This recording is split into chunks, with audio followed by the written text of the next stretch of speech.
Hello, and this is Dianne. Welcome to another episode of Biters, and I am joined by Brian. Your zombified 30-something. Trying to be all fancy, and I just spit in the microphone, so we're done with that crap. That's so funny. You're starting to pass the zombie virus. Yeah, apparently. So how are you this week? We've both had things going on. We're doing a little late night Tuesday recording for reasonable causes. And you know what? I'm hungry. I'm hungry for some meat and potatoes in my Walking Dead. And I think that we both agree that we're not quite there this week. Yeah. So just to kind of recap, I get it. I understand where these things need to happen, how Negan needs to be introduced through all this stuff, and it was cool, but I want to get to it. I want to get it, and I want to get this going now. So let's just jump right into our ratings of Not Untie, which is what this episode was called. Yeah. How did you rate it? I would rate this 3 abdominal stab wounds out of 5. So I give it 3.5 firecrackers in a trash barrel out of 5. Ah. So we were pretty close. Yeah, I just wanted more. I wanted more. Well, and I think I was listening to a podcast earlier today. I'm not going to say which podcast, but they were talking about how they expected the hilltop to be bigger in the reveal, and I think there's some truth to that. It just wasn't quite as astonishing as I thought it was going to be. Yeah, I was expecting more of a city type, but they had a little colony there, and I think they explained it out well enough that this was a living history farm, so everything's just kind of here, Yeah, kind of the reason that people congregated there. Right. So, I mean, they explained out the size of it pretty well and made it understand because, there's lots of other groups out there that we trade with and do business with, but, everyone stayed kind of as their own. So that would explain like, oh, okay, that's why not everyone's, together in a 250 person place. Everyone keeps to themselves like a town and just does business. I think that was striking information for our survivors. Yeah, thinking you're the only ones out there, and then all of a sudden you're like, wait, what? Yeah. There's a whole bunch of other places that you trade with and do business with? What the hell is this? Yeah. And then hold on a second. Then you gotta look at Aaron and Heath and these guys and be like, how have you idiots not found any of these places? Or how have they kept it quiet if they did? Or why would they keep it quiet if they did? That's a good point. But then on the other side, it took them a day to drive there. So there is that. If you're thinking in the grand scheme of the world, United States, the state of Iowa, it's going to take you 6 hours to drive across. So, and that's on the main interstate doing 75 miles an hour. And I don't know the geography of Georgia well enough to know, like, how far that would get them on back roads and where it would put them. Yeah, so, even if you're 2 counties away, you would never know there's another group 2 counties away unless you literally stumbled across them. That's a good point. Because there's no city lights, there's no fireworks, there's no, stuff like that. So, anyways, what do we got? Who's the director here? Okay, so before we head into that, I just want to get people up to snuff on the numbers from last week. So last week was our episode called The Next World, and I think the big news is that The Walking Dead is still on top of the ratings for Sunday night, which is pretty impressive. It was 13.48 million viewers on the original night, and then in Live Plus 3, it was 18.7 million. Oh, nice. Yeah, and they're still on top in terms of the 18 to 49 age bracket. Perfect. So, but, we were up against the Oscars this weekend, so it'll be interesting to see if that made a difference. I know I'm not into stuff like that, so I don't really care. but I know a lot of people who are. So it'll be really interesting to compare the live and live +3. Do you know anybody who has Oscar parties? Like, I got this one group of people that I'm not saying names or anything, but not really my friends. It's like friends of friends. And they have like Oscar parties and they all dress up in like tuxes and gowns and they all have like fancy food and they all like take bets on like who's going to win what category. I'm just like, man, y'all need to get some whiskey and some cards and then let's have a party. I am not even sure, quite honestly, where I would buy a fancy gown unless I was competing with one of the girls who was getting ready for prom. Yeah.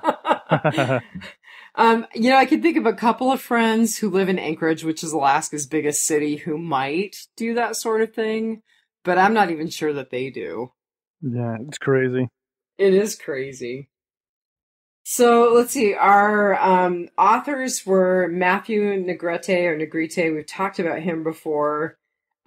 He co-authored with Elizabeth Channing Powell, who goes by Channing Powell, and we talked about her before. So really, the only thing to say is they both have a fair number of credits, especially in TV. He has 8 Walking Dead episodes to his credit. She's got 6. Good. And then the director is someone we're familiar with, Michael Satrazemis. Mm-hmm. He has tons of credits, a lot of camera and like cinematography work. And then he's got 6 Walking Dead credits as a director. So they're familiar names. They're people that we know. Good. Well, and that's, it was an episode that had a lot of moving parts. I think that's fair. And it had to be set up delicately. But I'm not sure if that we achieved that. Maybe. I don't know. Well, and now, yeah, I mean, looking back and just even in the ratings that you and I gave this episode, it does make me kind of question how 3 people who have written and directed in this world a lot had more of a miss than a hit. Well, but they also have to follow the storyline, the overarching, the show running plot, and right, they have to move the story forward, right, the way the showrunner wants it to be. So, what did you think of the title, Knots Untie? Knots Untie. Because I actually had quite a bit. Well, I think it was just a reference to Jesus. Sure, that was obvious. I mean, he made that reference to his escape. Yeah, and I really think that's the main reference, but then the hidden messages, meanings, is about how the world is really just starting to come unraveled. I think you're right. Hilltop, here's these people, and we're here, and then these strangers show up, and then all hell breaks loose, and then things happen, which we'll talk about later, but I think it's the worlds are starting to come unraveled. And instead of these little pieces of rope tied into knots, once you untie all the knots, you have this giant spool of rope now. It's just spaghetti. Yeah, so it's just, everything is just loose now, and things are just kind of going all over. It wasn't a nice and tight world like they had imagined it to be. So I have in my notes that there was an unraveling of expectations or the presupposed ideas of our group, which we mentioned, just that whole idea that, there is this great big world out there that we really didn't realize. The other thing that I thought was really significant was that I kind of felt like it was the undoing of Abe's relationship with Rosita. So those knots are beginning to untie. Sure. And then I actually kind of felt, at least on Maggie and Glenn's part, that the knots that untied were actually tension, that there was some unraveling of tension for them because they found Harlan, the doctor who actually is an OBGYN. Oh, yeah, that's a good one. And they finished the episode with a picture from the sonogram of the baby. Yeah, which they did have on The Talking Dead, I think. Oh, I'm so bummed I missed The Talking Dead because I was just getting back into town. So it wasn't that. So, all right, let me just say this about The Talking Dead.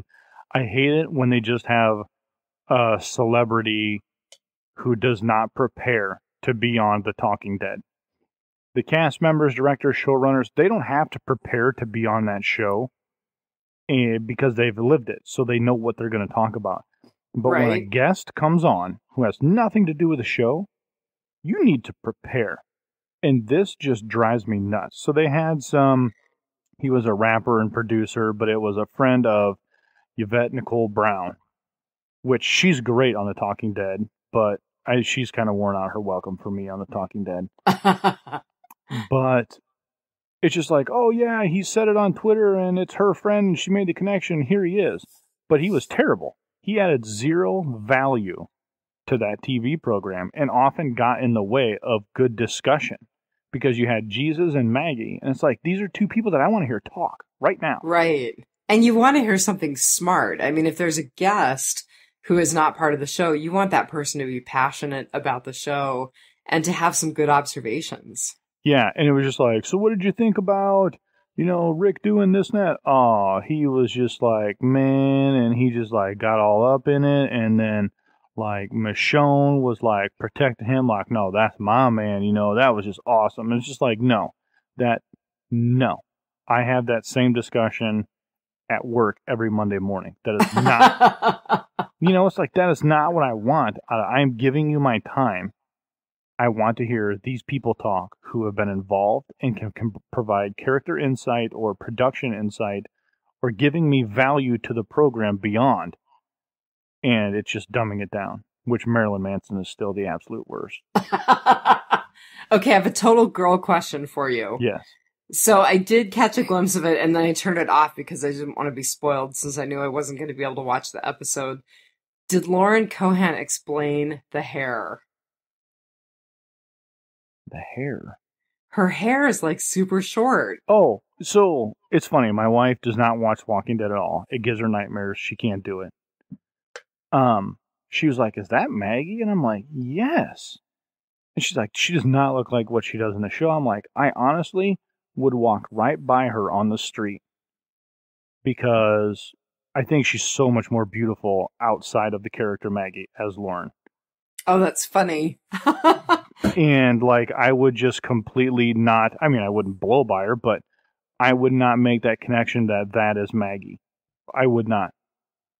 She looks really different with the short hair. I mean, it's, again, this is totally a girl thing. It's a cute cut, but I just wonder, I just think there's got to be something bigger. And I know that, not to get too bogged down in the comic books, she does have very short hair in the whole Alexandria arc. So I'm wondering if it plays into something related I thought to she's the arc. always had short hair, though. Well, she did at the beginning when she was introduced. It was kind of a short little bob, but never more this boyish cut. I'll have to go back and look at the old comic books and see what her hair was like when she was first introduced. But her hair looks now like it does throughout most of the Alexandria arc. So, I don't know. Goofy, totally a one-off question, but I was just wondering if she explained that at all or not. No, I don't remember it. I actually turned off the last 15 minutes because I was tired of it. Yeah. That's a bummer because, I tune into that show because I really like the conversation too. So it's disappointing when it's not good. Yeah. It's like, yeah, Jesus on there. Like, I want to hear this guy talk. Right. And he had some good stuff about like the fight scene and stuff, but it was dead and it was very aggravating. So anyways, who's your epic? What's your epic? Well, so it's not a huge epic, but I have to say the scene where Rick turns around and his face is totally covered. You too? Yes. His face is so covered in blood and he just looks at everybody and says, what? Like that. That was the LOL moment of the episode because it was just like the juxtaposition. You cannot get a better statement of who Rick Grimes is than that. Exactly. And who Rick Grimes is now as compared to who Rick Grimes was. Right. Yes. Like, he's up there. Michonne distracts the guy. Boom, knife in the throat. It's dumping the jugular all over his face. Yes. And he just kind of turns and kind of closes his eyes, but still is twisting the knife in the guy's neck. And he gets off, stands up. He's just covered in blood, and like everyone's just like stunned. And he, what? Like, and it was funny looking at not the Alexandrians, the people from Hilltop, because they were just so shocked. like this dude just killed somebody. So that was one part from the Talking Dead that Jesus talked about. He goes, they're like, describe that moment. And it's such a big deal to the Hilltop town because of who that guy was. Is he was one of the strongest people in that community. Oh. And Rick just cut his throat. Right, Rick just took him down. And that's what really put Hilltop on their heels of like, this was our biggest badass. And Rick just cut his throat open and just bathed in his blood. Okay, the thing that's really a bummer is I would not have picked that up from just the episode. I mean, I picked up that they were shocked and horrified, but I thought it was more like the whole idea of just the spilling of the blood, not because Rick had somehow suddenly disabled one of their biggest badasses. You know? Yep. He just slaughtered him. So I love that part. Like, that was just like, oh my God, this is awesome. I love it. That was this really scene. classic. Well, that was quick. So, I did have one more little note in my epics, and I thought it was really funny that Jesus was the peacemaker, because I keep getting thrown off when they're like, "Jesus, you're back." Yeah. Oh, we're with Jesus, and I'm like, this is just too weird. And then to have him be the peacemaker in that scene for me was just really funny. Sure. So it was cool, but it's telling of who his character is in the community. That he is really the leader of the community. I agree. He even says it, that, what's his face? Gregory isn't the leader that he would have chosen. Yeah. I mean, he knows he controls everything. He knows he gets stuff done. And that's why everybody does what he says. And you take it back to when they're first entering it. And Rick's like, we're giving up the guns, bring him down here. So he's like, no. I am letting you keep your guns. They aren't. Right. I'm letting you keep your guns. And I do think that and I think this is going to evolve more as we see more of Hilltop, but he really is the balance in Hilltop. Yeah. He's really the person who keeps everything balanced between Gregory and everybody else. Mm-hmm. Yeah, I definitely did not like that guy. And I love, Rick had some good lines. He's like, Maggie, you're up. And he's like, what? Yeah. Why? And he's like, I can't talk to this guy. Yeah. Because that was good. So what's your fail? My fail is Carol and Morgan absences. Ah, okay. So I took a step back from the episode and said, what's really aggravating here? This Carol and Morgan storyline was so huge, and he knocked her out. And all of this progressed, and then just blunk, stopped. Why at some point did we not have, and this will go into my epic fail, is why did we not have some kind of jumps back to the community to find out what's going on back there? You know? Well, and your good point, I mean, it's all a good point, but the thing that really sticks out for me is not only do we not get an answer, but here we go again. We've had our 2-month time jump, and just like there was apparently no discussion of Negan, although they reveal a little later in this episode that there must have been a tiny bit of conversation around Negan. There's no real discussion or resolution of that. And you're right, to leave something as big as that alone for 2 months is a big deal. Yeah, it's just like, wait a second. Like, there are so many things here that I need answered. But like you did say, they did kind of touch, well, hey, we heard the word Negan, you know. We kind of ran into some of his people, and they must have just dismissed it as, well, we ran into some people, we've never seen him before, we've never seen him again, so who knows? But I guess the other thing is, and this kind of goes to your point as well, so I'm thinking about Daryl's run-in with that couple who escaped Negan and who stole his bike and who stole his crossbow. And I'm thinking, how come they're not starting to put the pieces together? Mm-hmm. Yeah, the saviors. And he's like, oh, wait, that was the people, which we're still going to see them at some point, getting his crossbow and his motorcycle back. Right. I mean, it's not like they just had this one off where they ran into this motorcycle crew. They actually had a number of different areas where they ran into people that you'd think they would have put those things a little more in context, I guess. Sure. So what's yours? Well, mine was that they put all of their biggest, baddest people from Alexandria into one mission, into one rig, and it just seemed like such a big risk. I told you we got to start tying up these loose ends. But, I'm thinking to myself, okay, so this RV now has essentially all of their firepower in it, because we don't really know what's going on with Carol and Morgan, and Carl is saying he's going to hold down the fort. Mm-hmm. And the other thing is, I mean, it was demonstrated by the RV getting stuck, even though it turned out it was conveniently stuck in the right location.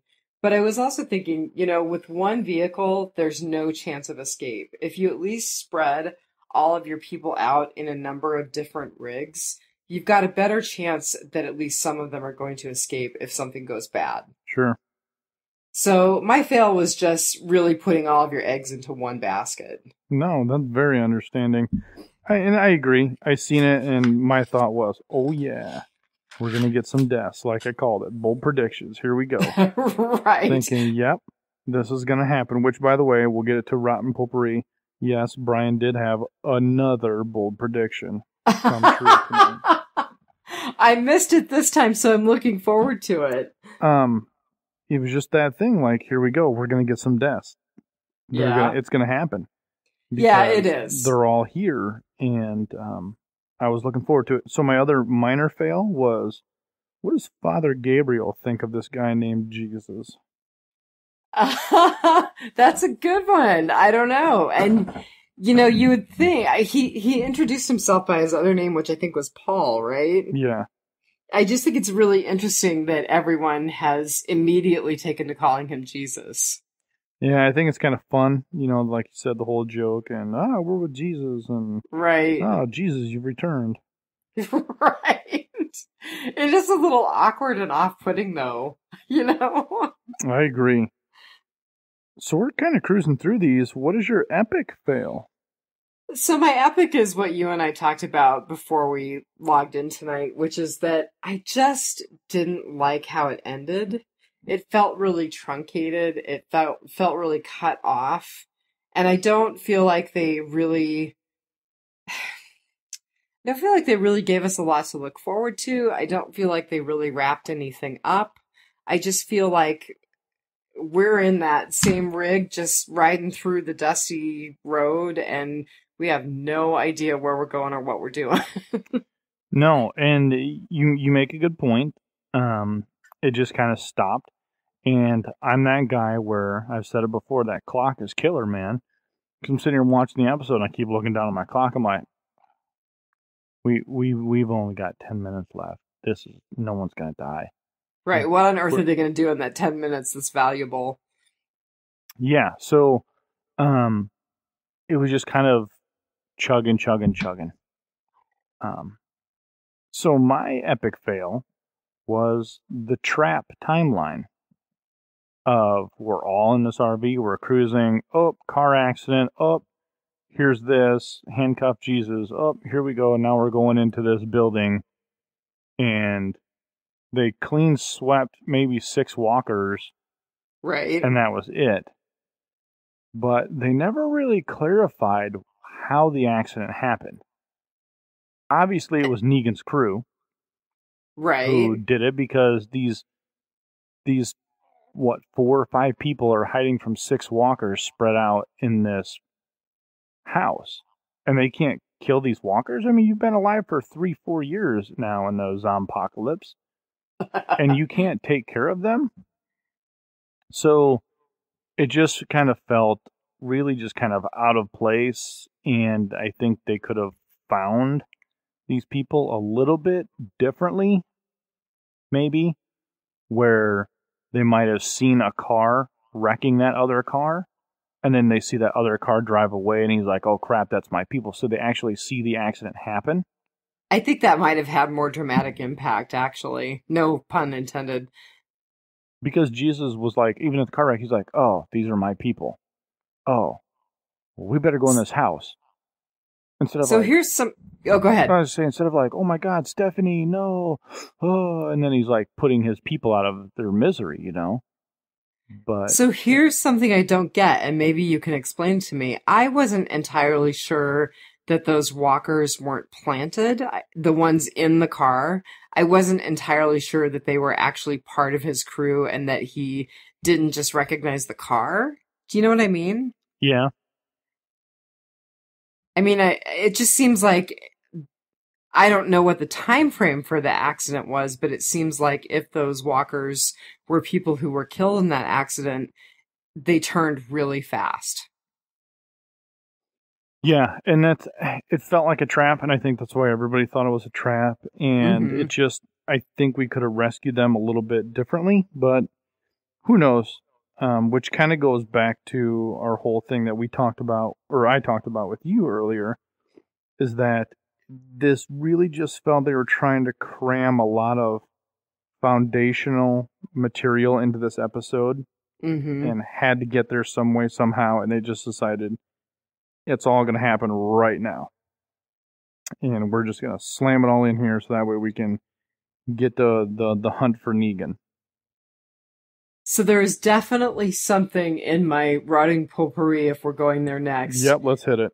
that plays right into that, which is that although I understand that we have seen some stuff where Dianne was grooming Maggie to have more of a leadership role, I felt like it was, even though the line from Rick was really funny, I felt like it was really premature and kind of odd and rushing things to suddenly shove Maggie into a leadership role.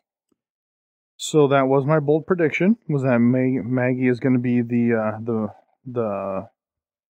matriarch or patriarch? Which one? Matriarch. Matriarch. She is Yeah. the matriarch now.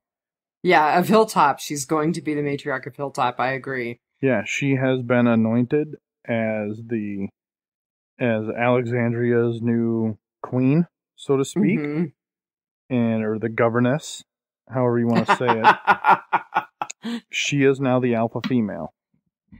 I am in charge. I make the decisions. And it's like, yeah, I knew this was coming, but I agree. It was just Rick's like, nope, you're doing this. Here you go. Which I thought it would be more of, no, Rick, let me talk to him. You can't handle this. And so we have talked about how sometimes it feels like they're rushing to get us through the source material. And I definitely felt like that was really true with Maggie, that they were rushing and pushing to get her into that role that does eventually happen in the source material. Yes. So just full disclaimer that we won't go too far into the comics here. Right. I have zero comics experience from here on out. I stopped just because I felt it was ruining what was coming in the show, and that's why we won't go too far. But, we all kind of know what's coming, and it just felt like they just had to mash all this right down our throats real quick to get this up to speed. Yeah, I agree. So, question then for you. I need this answered from the comic books. I may or may not have a recollection for it, but I'll try. Does Negan show up, or do they go hunt Negan down like they are in the TV show? No, Negan shows up. Okay. They actually run into him, I'm pretty sure, while they're on a run. So this he appears out of nowhere. So this might be the hard left then that Scott Gimple was talking about. It certainly seems odd that they are all of a sudden hunting him down. Yeah. So that was also that's good. That's refreshing that they're actually going on the run. And I like that I want to raise the BS flag on Daryl. When they were talking at the end, like, no, we'll go hunt him down. You give us some food and one of them cows, and his people aren't crap. We ran into 6 of them punks, Yeah. And we took care of them, just one rocket. It's like, if you didn't have that rocket, you'd all be dead. And I actually wrote in my notes, oh, this is not good. Our heroes are getting cocky. Yep. Dun, dun, dun, dun. Which, I think it goes back to, we were talking about some of the beginner mistakes that they made last week, and it was because they were getting too comfortable. And I think that we may see that hold forth with Negan as well, that they're just too comfortable and too cocky, and they may run into trouble as a result of that. I told you, hey, you got a text message. No, I just got an update on Super Tuesday, which I'm just trying to ignore. So yeah, I thought that they're going to die, man. I'm telling you. I told you there's going to be about 4 people, big names, that die. And it's shaping up. Glenn, Abe, Daryl. I agree. I think there's going to be a bloodbath. I looked at some of the new characters that were introduced to us in the Hilltop, and I thought, okay, how many of these characters are going to become people that are familiar, people that are part of our new crew, people that take the place of the survivors that we lose? I just made another bold prediction in my head as you were talking through that. Go for it. So, bold prediction with no foundation to this whatsoever. As our group goes to hunt Negan, Negan is sending him and his main crew to Hilltop. They both torch each other's home base. They come back to find Negan finds the place in ruins, and the Hilltop is in ruins. And then whoever's left from Hilltop goes back to Alexandria, and they go, oh crap, Negan's going to come find us next. Nah, I don't think so. No? Yeah. That was a little hair trigger. I might have just treaded into hurting my win percentage here on bold prediction. Well, Thomas Reese is our numbers guy, right? So we'll have him keep an eye on it for us. He needs to be my statistician. He needs to keep me on this stuff.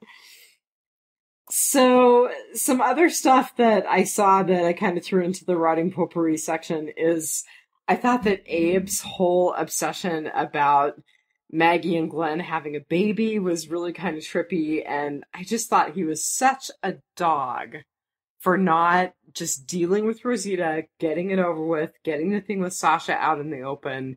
And I feel like that was really his whole journey on this episode. Yeah, it's kind of one of the things that's like, really, dude? Like, I get it. Real world scenario, I get it. But there's only about 5 women in this town. You're going to get found out at some point. And I understand you have this new puppy crush on Sasha because you had to stay the night together in this building. But you've also been with Rosita for like 2 or 3 years.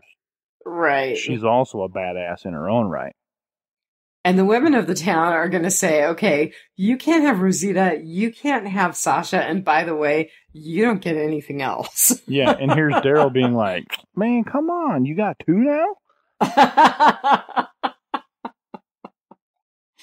I don't know. I thought the whole thing with Abe was really interesting, and then I thought the whole thing at the end where he was like, yeah, I'm fine. I'm totally fine. I was like, no, you're dead. You're totally dead. Well, you know, that his moment was when he grabbed that one survivor and was going to kill him. And that survivor was like, you know, the only thing when he was getting ready to stab me, the only thing I could see was my wife who died at the beginning.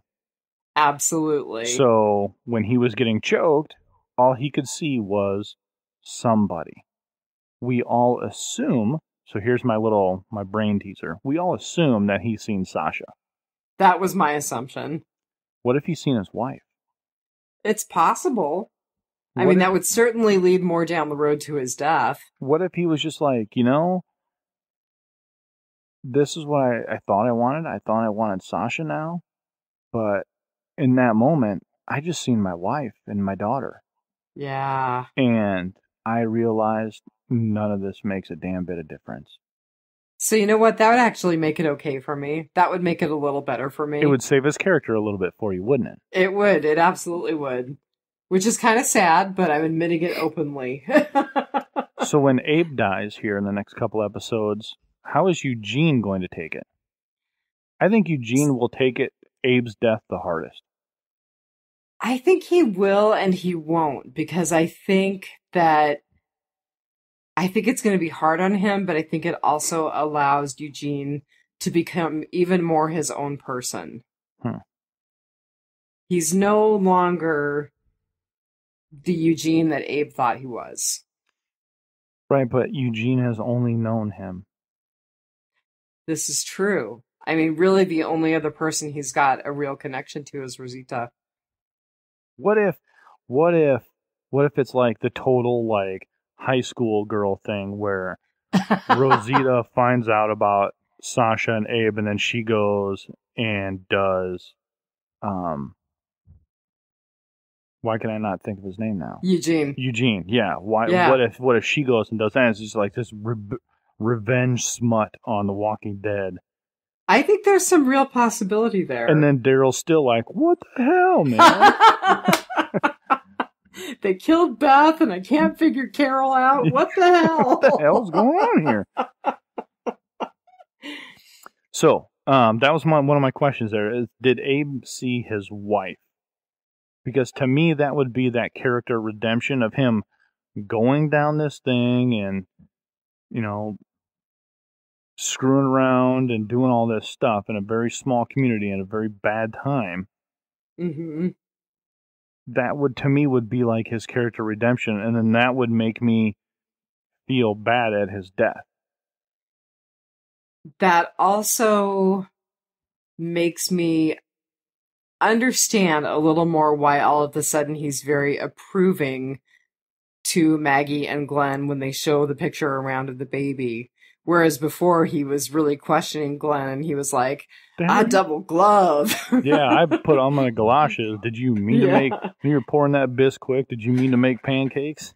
Was that just an image or what? That was a classic Abe moment. So one of my last things here in the Rotten Potpourri, which is funny because I'm on a Mac, and I put, how long is too long of vegan story arc? It auto-corrected Negan to vegan. Oh. So this is an open discussion, and please out there in Facebook land, let us know what you think. So this is something for everybody to get involved in here. I know that the comic book story arc of Negan is a very large one. However, I only want this to be through the end of the season, and maybe one or two into next, and then we're done. I do not want a Governor full season of this bad guy. I can't deal with it. I literally all right, you guys, cannot deal with it. And he's threatening to jump ship if this happens, so we've got to let Nicotero and Gimple know this cannot happen. Yeah. And I'm very serious when I say that, because that is just going to, it's going to kill me. It is going to kill me. I don't know if I can get through an entire season, next season, of nothing but Negan. Well, you know, and as you and I talked about before we turned on the recording, I think that your observation about Terminus was very accurate. That was a storyline that they could have drawn out, and that they could have really made into an interesting storyline with more episodes, and they finished it very quickly. Yeah. So are they going to do the same thing with Negan? I don't know. You know, it's a big arc in the source material, but I don't know. Yeah. So earlier I was like, man, I wish they just would have done Terminus for about 2 or 3 more episodes, because like there were so many things when they were like running through Terminus, and it was just one of them half-second shots where you see this place, it's all fenced in, and it's all these body parts that are out sun drying. Mm-hmm. You know, it's all like torsos and stuff, and like they had those like seance circles where they remembered all the people who they killed to eat, and like there was some real depth to what was really going on here, and they had this system of radio calls and just all this neat functioning stuff. And they had such a bureaucracy around it that held it together. Yes. And they just, rightfully so, annihilate everybody, and then we're done here. And it's just like, there was so much, literally, wink, wink, meat to that storyline, and it was gone. And my fear is that this Negan storyline turns into a governor situation and just makes me want to stop. I hope this is not the moment where they lose the fan base. I mean, it disappoints 7 me seasons it will be.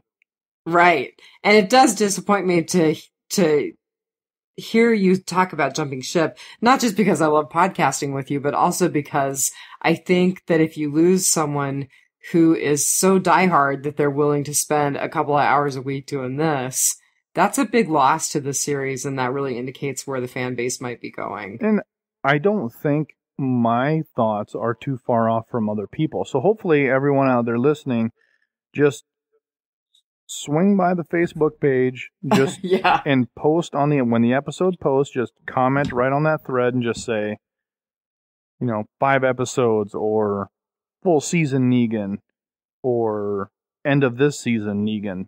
That's my hope, is that we get it. And so this is something we talked about. When do you think we're going to see Negan? I think that we're not. This next episode, in the previews for next week, they showed everybody talking to Alexandria, and then they showed them like going through room in a hallway. I don't think we're getting him next episode. No, I think that going through the hallway is literally going to be the last 5 seconds of next week's episode. And this coming episode, number 12, is going to be just politics.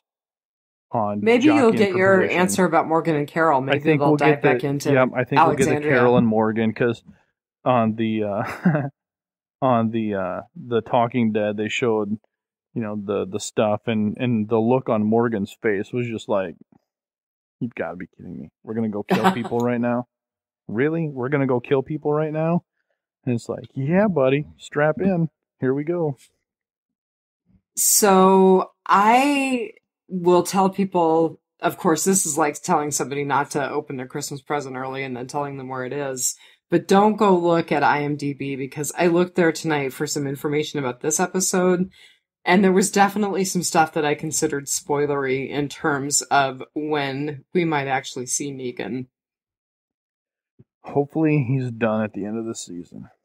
I don't think he's going to be done at the end of the season. I do think that we are going to have a big death, and I think we're going to have a big moment, and people are going to be like, oh my god, who's this Negan character? But I don't think he's done at the end of the season. I think they're going to take him into next season. How far, I don't know, but I do think they're going to take him into next season. I am getting excited for Fear the Walking Dead again. Yeah, I'm going to be in Hawaii, I think, for the second episode of Fear the Walking Dead, so hopefully I have cable. I'll have my computer with me, so...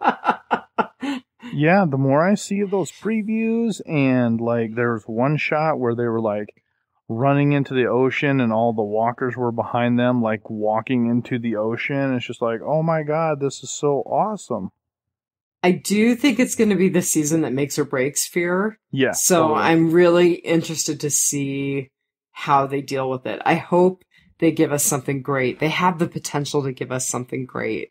I think so. I think just the sheer experience of the last 6 seasons on The Walking Dead. Yeah. I don't think that, we've talked about this, it's not going to be a farm season.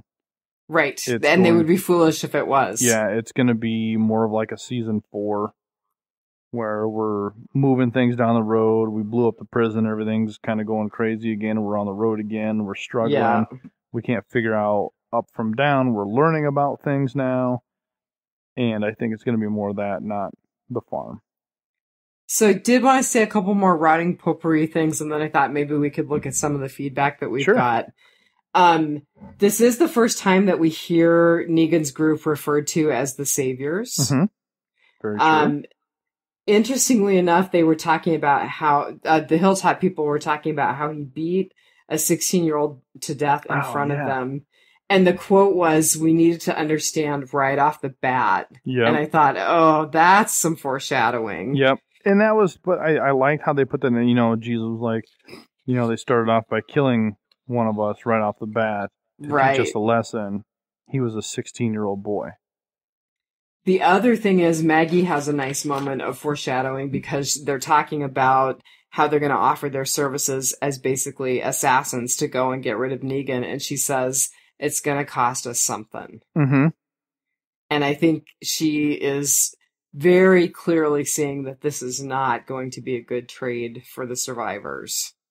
Right. I do think when she made that deal, full well knowing that people are going to die. Yeah, I think so too. I don't think she knows how potentially significant that could be, because I still think Glenn is very much in danger, but I absolutely think that that she knows that there's going to be bad stuff. Mm-hmm. All right. Who's out there in Facebook land keeping us busy? Well, so you've had some good interchange with Art Mora on the private messages. You want to take a look at those?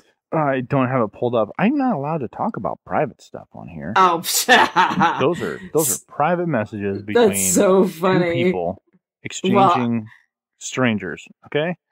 I'll be terrible. I will be terrible, and I will expose it then. So he suggests that maybe Michonne might be the person that Negan kills, and we had talked we had talked last week about Thomas Reese's prediction that maybe it's Carol who's going to go. But Art's observation, Art Mora, was that Michonne had that conversation with Carl about taking care of each other if they turned, and then the love thing with Rick. These two things might point to her, and she's black, so that's the third thing, but the show might be over that. And you said, I hope not. I think we've got a good dynamic with her and Rick, which can prove lethal for Rick. Yes. So I have to say, there was definitely a moment in this episode where there was a very clear moment of shared leadership between Michonne and Rick. And I think that has some really good potential. So I actually hope that nothing happens to her. I hope that they're able to develop that shared leadership between the two of them more, especially if we're looking at Maggie potentially becoming a part of the Hilltop. They're going to need that balance in Alexandria. Mm-hmm. So, let's see. And you said you thought that she was in the immune category, but Carol could definitely go. And then Art said from the last episode, I agree with you. Abraham's probably going to get snuffed, probably taking bleep so-and-so's place with the bat. I'm not going to spoil it for people who don't know. They focused on him a bit too much and some of the emotional stuff he has. He kind of let that other dude strangle him until Daryl pulled him off with a crack of the arm. They made the mistake of taking that other dude with them to Negan's. He's full of betrayal. Mm-hmm. I definitely agree. I think they're talking about the dude who was going out on the runs, right? They're not talking about Jesus. They're talking about the guy who came back. Yep. Okay. And then he also shared some interesting stuff late today. He said that Samuel Benedict, who's the guy who played the wolf, is in an indie movie called Asthma, and it sounds like it's pretty intense. He said it's kind of weird and it's artsy, but he kind of feels like it's almost pre-apocalypse and it's the wolf's story. So it sounds like it would be a good watch. And he said the actress that played Jane is co-starring with him. Who is Jane? Remind me. I can't remember who she was. I have no idea.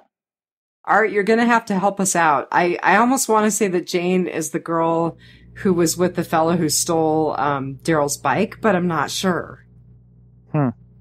So you got to help us out. Who's Jane? That's your job this week, Art. All right, and then just looking at a couple of other things on our page, there was a message from Beth Eikenberry Belden. Any relationship? Maybe. So she said, awesome. The very first scene with Abraham and Sasha, guess what I noticed? The walker was gone from the car. So tell me about that. I'm not sure. I think she is just being a whole lot more attentive to detail. She started listening, so I'm like, look, hey, here's what I'm doing. You got to start listening to this. It's going to be cool. Because she's watched Walking Dead forever. Okay, cool. And she's listening to our conversations, and the things we see, she typically doesn't. So now she is just starting to be a whole lot more aware of the surroundings. So as people are doing things and clearing things, she's picking up that, okay, they've been here before, they're doing this, they're clearing things, and it's going down. So she's talking about just that attention to detail that she's learning. So we have a statistician and we have a third eye. Yeah. That's all cool. over the place.